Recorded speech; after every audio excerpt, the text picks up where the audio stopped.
Spirit, efforts, and energy of the class. At this time, I would call on Jack Mountain to present the Valedictorian Address.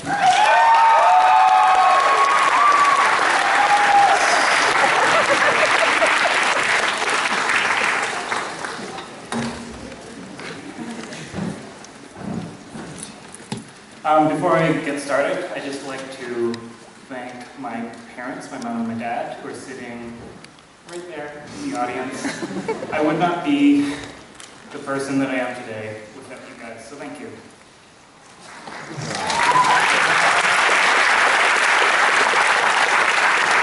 Good evening, family, friends, teachers, and fellow graduates.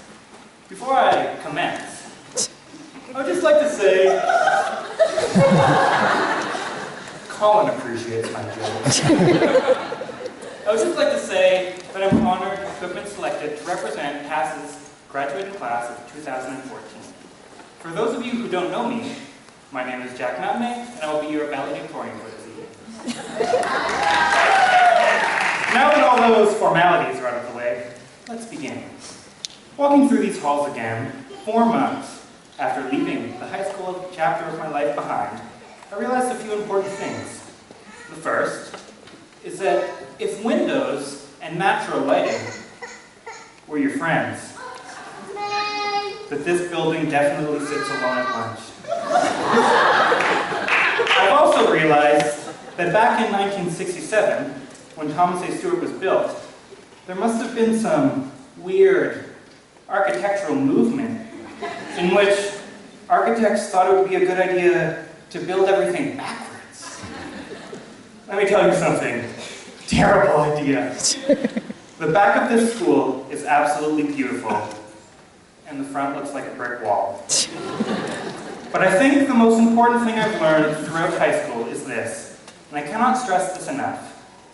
Triangular hallways are a terrible design choice and are near impossible to navigate. My personal comments about the building itself aside, from the Tass fires of 2013, all the way to the will they or won't they sexual tension. Hey, Mac Todd. Many great times were had at this school over the past few years. It's extremely easy to focus on all of the negatives in life, and it's a dangerous habit to get into. So, as we reflect on our experiences here now and in the future, I urge you to not just remember the bad times, but the good, the bad, and the ugly times. Because high school is a lot like a Western. Just take a few minutes, graduates, and imagine that each of you are young Clint Eastwood in his prime. You're 1.93 meters tall, according to the internet. You've got an amazingly hot body, and you look like a total boss with your poncho slung over your shoulder, your gun holstered at your side, and cigar in mouth. You, Clint Eastwood, are being forced at gunpoint to walk across a desert with no water in the blisteringly hot sun. Now, think of this journey as akin walking across the desert as kind of like your grade 12 year of high school, let's just say. At first, you think it's no big deal. You still look super cool with your poncho slung over your shoulder. And you think nothing of it, because you've made this trek 3 years already. But as the year progresses, you start stripping away layers of clothing because the heat is too much to bear. Your clothes are your work ethic, sleep, mental health, sanity. And you keep stripping layers away until first semester is over, and you think, second semester will be less hot and contain water to drink. But you're Clint Eastwood, the protagonist of a Western, and the hero must overcome far more to be able to show any significant character development.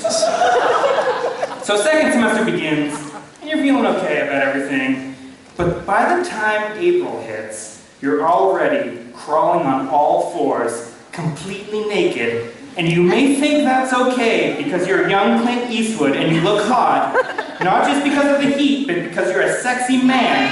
But if you're a fan of Seinfeld, you know that there's good naked and there's bad naked.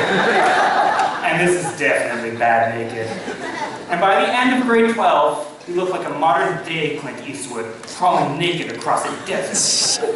But everything in life is okay now, because everyone sitting on this stage right now has made this journey, and we all did it together. Now, before I got sidetracked with Eastwood escapades, I was talking about not just remembering the bad times, and then I made some awful pun. Life is full of beauty.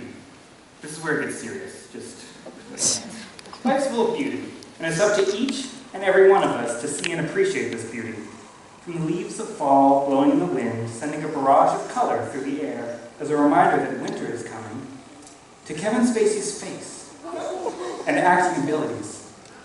There truly is so much beauty in the world. There's beauty all around us, and we cannot for a second lose sight of this. Beauty is in the eyes of the beholder, and we don't have enough time on this earth to waste a minute not doing everything in our power to find our inspiration in life and pursue it.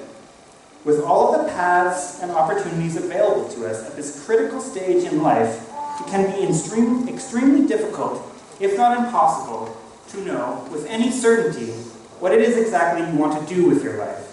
And the great part is, we are, all of us, in the defining years of our life where we can take all of the experiences we've had over the years and can recreate ourselves into anyone we want to be. We are on the cusp of adulthood, where we are free to make mistakes and learn from them, free to make our own life choices. As you move closer and closer towards independence, it is important to look back and acknowledge every single person who helped you get to where you are now and had a hand in shaping you into the person you are today. To our teachers, who imparted upon us one of the greatest gifts there is in life, that of knowledge. To our families, who have been a constant in our lives these past near 2 decades, and who have provided us with love and support all these years. And to each other, who have quite possibly had the greatest impact on us of all. Everywhere each of us goes in life, we will be taking along every single person who has impacted us these 4 years, as we have the sum of our experiences, and as such, our families, teachers, friends, and peers will always be with us, a part of us, wherever we go and whatever we do.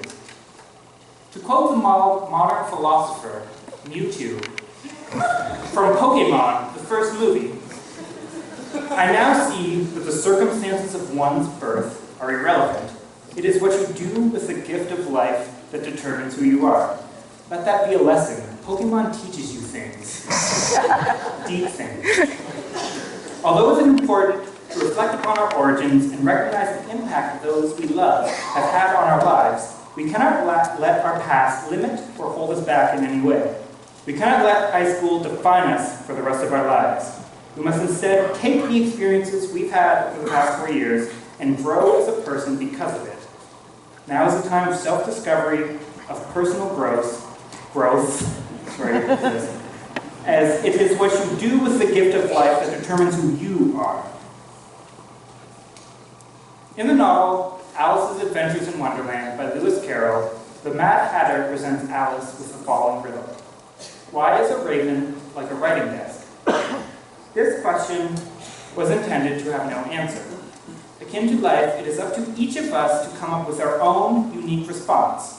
One cannot simply check the validity of our life choices in the answer section of a book. We have to find our own answers, no matter how peculiar and nonsensical the questions may seem. If you remember anything from my speech tonight, remember to go out into the world and be kind, accepting, and open-minded about every single person you meet, no matter the circumstances of their birth. And remember that it is up to each and every one of us as individuals to decide our own path in life, and although all of our paths will be different, as long as you are able to find happiness and fulfillment in what you do, nothing else really matters.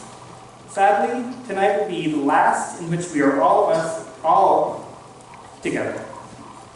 But on the ever-winding trail through life, our paths may cross again, and even if they don't, we'll have been with each other the whole way regardless.